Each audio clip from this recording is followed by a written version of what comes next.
This is the IBJ podcast for the week of December 14th, 2020, brought to you by the law firm Krieg DeVault. I'm Mason King. Welcome back to the podcast, everybody. Let me take you back just for a second to early March 2020. On March 6th, Indiana health officials announced the first case of COVID-19 in the state. On March 11th, the World Health Organization declared the novel coronavirus outbreak a global pandemic. So Indiana lawmakers only had a vague idea of what lay ahead when on March 12th, they ended their 2020 legislative session. Now, when they reconvene on January 4th of next year, it will be their first opportunity as the full General Assembly to weigh in on all the ramifications of the pandemic in Indiana, with more than 425,000 cases recorded in the state and nearly 6,500 deaths. Now, to refresh your memory, state lawmakers meet every year for a legislative session, and every 2 years they make a budget for the state. This is one of those years, but this will be a session like few others. State tax revenue has fallen dramatically since the pandemic began and is expected to remain lower than would have otherwise been anticipated. That's due to the hamstrung economy and high unemployment. So lawmakers will have fewer dollars to work with as demand for state funds increases. That undoubtedly will lead to tough choices for lawmakers. IBJ's Lindsey Erdody covers state government for IBJ. I've asked her to give us a preview of the session and what likely will be legislators' top budget priorities. Here's our conversation. I am happy, as always, to welcome back to the IBJ podcast virtual studio, Lindsey Erdody, who covers state government for IBJ. How are you doing?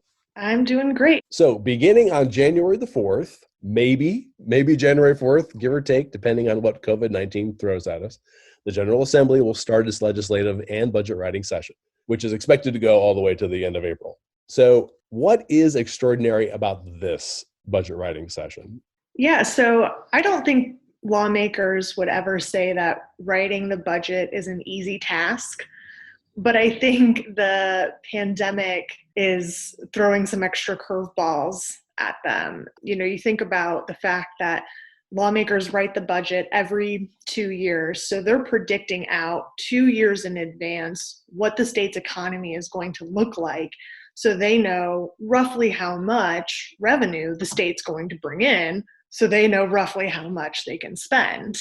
You know, when they pass the budget we're under right now in 2019, I don't think anyone could have told you what April 2020 was going to look like. But that was something that they, were trying to consider in that budget. What we saw happen with that budget was they ended up with a deficit of nearly $900 million just for fiscal year 2020. And that dropped our reserves down from about $2.3 billion to $1.4 billion. They were able to make some cuts in other areas and save some money that way. But, revenue overall came in $1.4 billion less than projected, less than what they thought it was going to do when they passed that budget in 2019. So very different scenario. And so now lawmakers are coming in and trying to figure out what's 2022 going to look like? What is 2023 going to look like? Where does the money come from? What are the sources of revenue for the state budget? The majority of the budget comes from sales and income tax, just to, put it as simply as I possibly can. There are a variety of other taxes in there. What is the economy going to be like? How much are people going to be spending? What's unemployment going to be like? And all of that's going to impact the state budget. And I think related to that is whether or not be down. Exactly. Okay. Congress passes more aid for states and local governments. It's something some states, including Indiana, have called for along the way, but Congress seems reluctant to provide that, at least right now. And related to the economic recovery is how quickly the vaccine is rolled out and widely distributed. So there are several different kind of factors that we don't really know what's going to happen with yet that lawmakers are going to have to keep in mind as they're working on this budget, making it, I think, tougher than usual. The revenue forecast that is presented to the State Budget Committee is expected to come out on Wednesday, the 16th, and that will show us how much revenue the state expects to bring in over the next few years. And from that projection is kind of how lawmakers are going to start working on the budget. So that's going to be a huge bit of news. I mean, that's going to set the tone for the next several months. Absolutely, yes. And then in April, they get a second revenue forecast, which just kind of gives them an update on where those numbers are. I mean, you'll have, an extra 4 months of data and information to make those forecasts off of. And so that's something they do every time they're working on the budget. They get a forecast in December and in April. But it seems like next year, more than maybe in previous years, they really are going to be curious to see what that April forecast shows. Because from that, they'll make some tweaks to the budget. They hope to have it mostly worked out at that point. But if it's a big change from the December forecast, then they're going to have to make big changes in the budget.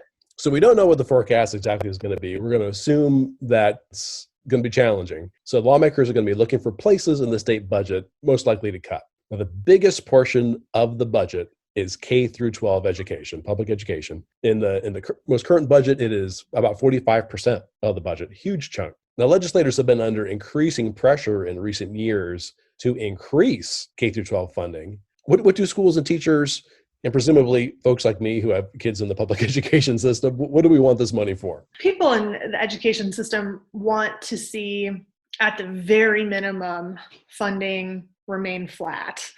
I think there will still be a push to increase funding, and we've heard from some top lawmakers, including Senate President Pro Tem Rod Bray, saying that he would like to give it an increase in the budget. But it's a matter of, is the money there for that? Some of the people in the education world that I've spoken to have said that staying flat, it's just not going to be enough, because we were already having a teacher shortage in the state before the pandemic.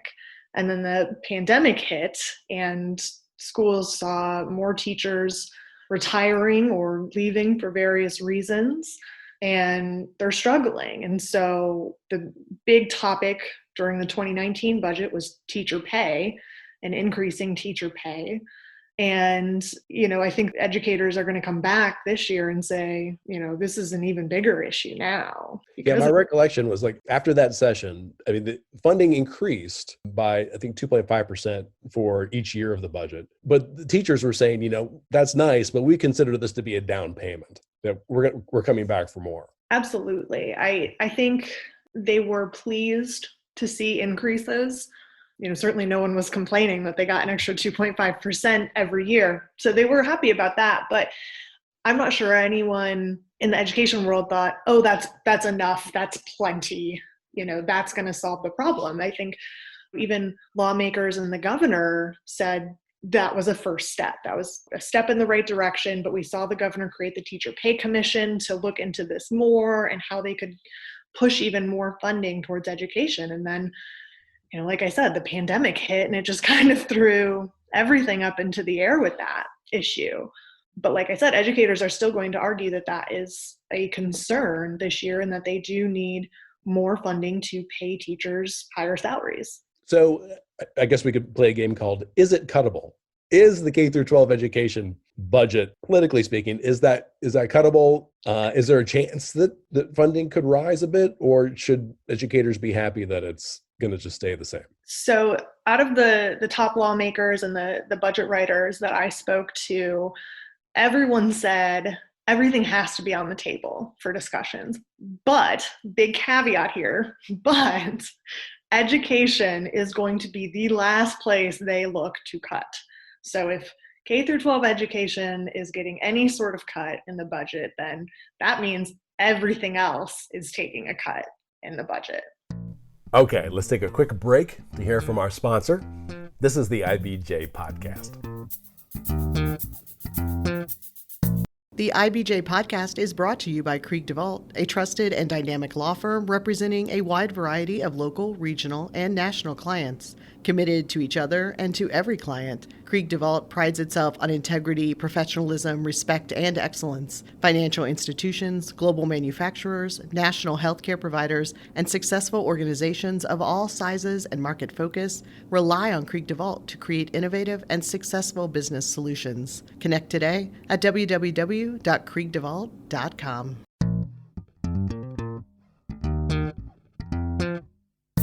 All right, we're back with this week's edition of the IBJ podcast. We're talking with IBJ reporter Lindsey Erdody about the upcoming Indiana legislative session and the pressures on the next budget. All right, now let's graduate, if you will, higher education. I thought of that just 10 seconds ago. Isn't that funny? I'm so good at this. Now, if we add higher education, the state's colleges and universities, now we're up to 62% of a current budget. Now, what kinds of budgetary pressure is higher ed or the state colleges and universities under right now? So higher ed already had to take a hit in the fiscal year 2021. So the budget we're currently operating under.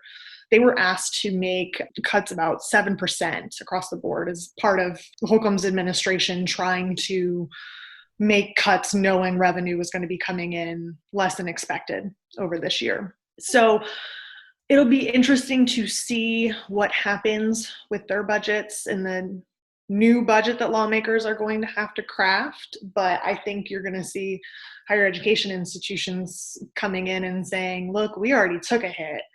We tried to do our part and we need to get back to where we were and in the next budget. Yeah, I would assume, when you have, Mitch Daniels at Purdue University, when you have McRobbie at Indiana University, who are just incredibly politically powerful, coming to you and letting you know what kind of challenges they have, the higher education would not necessarily be cuttable. To lawmakers writing this budget, everything has to be on the table, but education, and I think that includes higher education to an extent. I think K through 12 is the top priority, but I think higher education is certainly another high priority on that list of making sure there's not cuts, because it all ties into making sure the state has educated individuals and educated people who can join the workforce. And that has been a big concern for years. And I'm sure the universities, are coming to budget writers and laying out all of their other budgetary challenges and making the case the best they can. The next big item in the budget is Medicaid, the state's funding of Medicaid. That takes us up to 73% of the budget now. What is the feeling about Medicaid dollars? Medicaid is kind of out of lawmakers' control. It's a big chunk of the budget, and they know it's going to be there every year. When we get the revenue forecast on Wednesday, there will also be a Medicaid forecast that will give lawmakers an idea of where that cost should be coming in at and what they can expect with that. But you're right, once you add education altogether and Medicaid, you're looking at less than a third of the budget that's available for cuts to really be made. And I think that's how a lot of lawmakers look at it, as you've got education and Medicaid over here, and that's a big chunk that we either can't touch or we're going to try really hard not to touch. And then we've got this little bit of the budget that we can start tweaking with. We have this little bit of the budget for the rest of state government. Yeah. That we could perhaps tweak. Is there any conventional wisdom as to what might be, not necessarily the chopping block, but might have to prepare for some trims? It's hard to say right now. I don't think anyone was willing to point out specific areas where, they're really going to be looking to make cuts. I will say I spoke to former appropriations chairman Luke Kenley, and one of his suggestions was looking at the Department of Child Services. And he admitted that that is probably not a popular suggestion, but his point was, is there a way to make that agency run more efficiently and do it with fewer dollars? And he referenced back to under Governor Mitch Daniels when they kind of restructured the BMV and were able to find efficiencies and cut some dollars. And so that's kind of how he was making that comparison in terms of lawmakers are going to, and Governor Holcomb is going to have to look at ways that things can be done more efficiently and hopefully better and with fewer dollars. Can't legislators raise taxes if they need more money? They absolutely can, but they will not. I asked about this several times, and there seems to be no appetite for this whatsoever. That would be an absolute last resort. The only tax that seems to be even remotely on the table is an increase to the cigarette tax, which is something that's been discussed for years at the Statehouse. It's been the Indiana Chamber of Commerce's priority for years at this point, with the argument that it would help reduce smoking rates in the state and improve overall health of Hoosiers. But the thing with the cigarette tax is no lawmaker is saying that that is going to help a budget hole. They're saying that that would be done for public health reasons, not for budgetary reasons, because if you think about it, the goal of the tax is to get fewer people to smoke. If fewer people are smoking, fewer people are buying cigarettes and paying that tax, so that tax revenue is going to go down. So you can't really count on that to always be there. So right now, the reserve, which had been about $2.3 billion, which is a nice amount of money to have in your pocket, is $1.4 billion. I know that legislators are in love with reserves. I think we all are, if we look at our bank accounts. Is there a possibility that they will try to build that back up? They will try to use some revenue to make that a bigger reserve again? They would like to. They certainly don't think that they're going to be able to increase it back to the $2.3 billion that it was at. Not in this budget cycle, at least. But they would like to still have a strong reserve there. And the argument being, look, it helped us out in this last budget. So we need this because otherwise we would have been in big trouble, because I think there has been some arguments over the years about how much is too much in the surplus, how much is not enough, whether or not they should have been spending that down earlier. And I think Republican lawmakers who for years have insisted on putting more money into the surplus are really going to point to this past year as their argument to continuing to put money into the surplus next year. Let me quickly ask about the political makeup of the legislature. Speaking of Republicans, there wasn't a lot of shakeup after the November election. Republicans still control the legislature. They outnumber Democrats 71-29 in the House of Representatives, 39-11 in the Senate.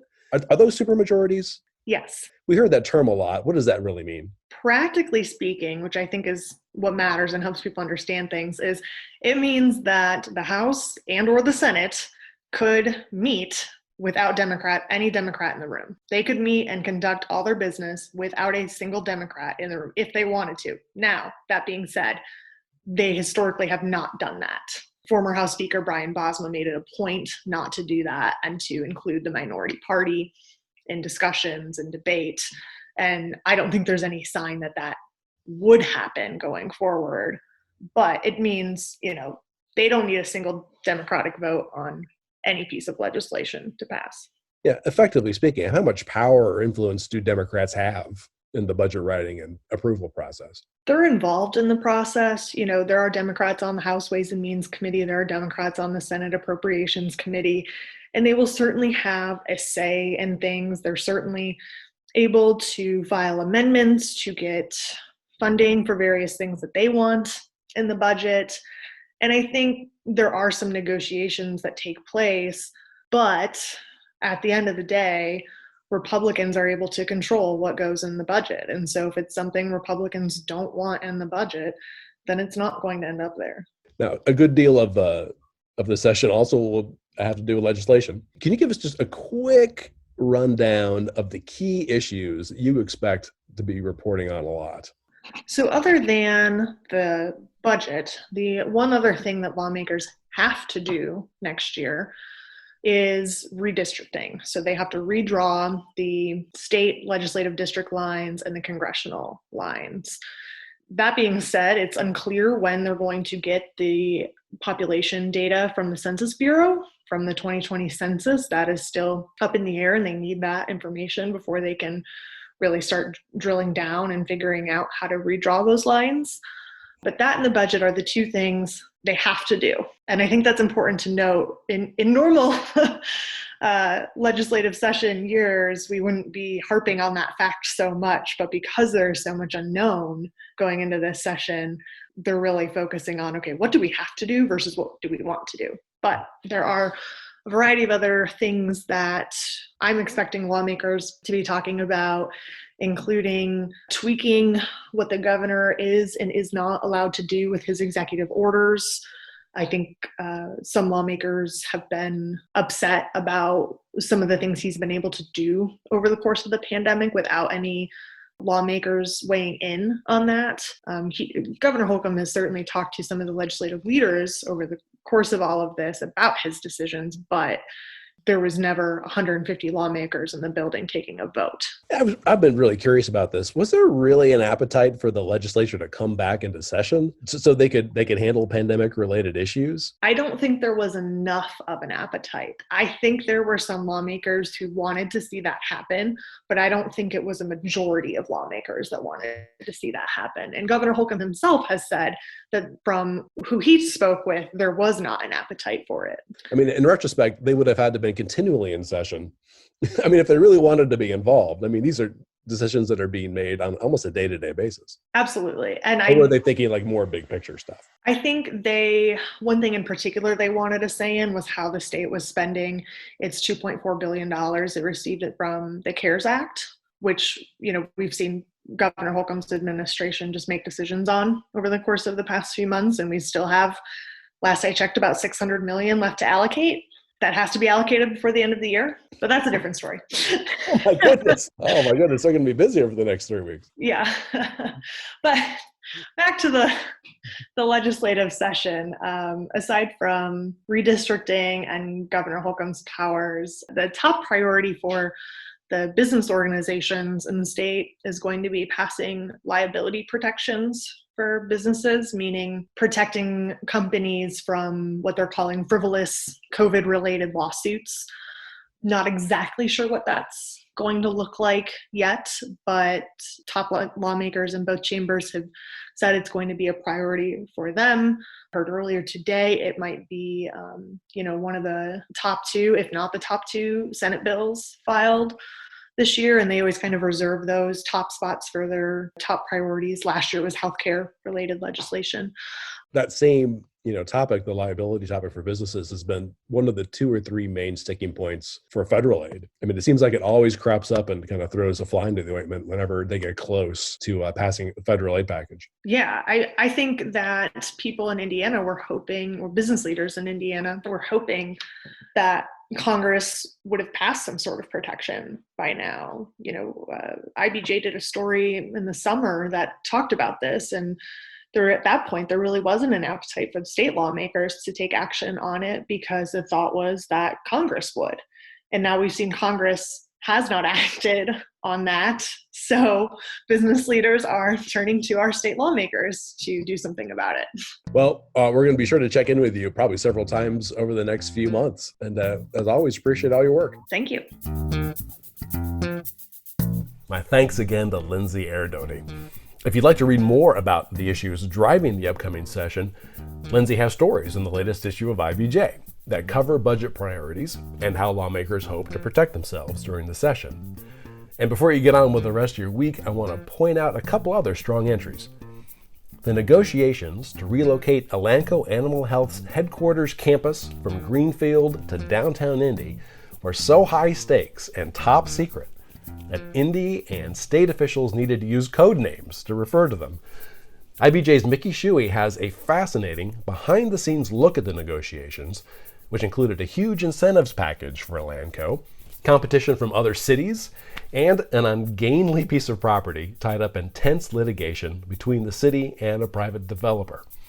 And John Russell explores how hospitals are discharging some patients earlier than they normally would have been in order to free up more beds during the pandemic. In some situations, they're going home with oxygen machines, intravenous lines, and powerful medicines. Again, you can see these stories in this week's print edition of IBJ, or of course, online at IBJ.com. I will say it's quite a bit easier to access all the latest news and all of IBJ's data on Central Indiana's business, community, and economy if you're a subscriber. It works out to about $2 per week for actionable information you're not going to find anywhere else. Just go to IBJ.com and click on the subscribe button. Thanks again for making time this week for the IBJ podcast, which is edited by Leslie Weidenbenner. I'm Mason King. Hang in there, everybody. We'll be back again next week.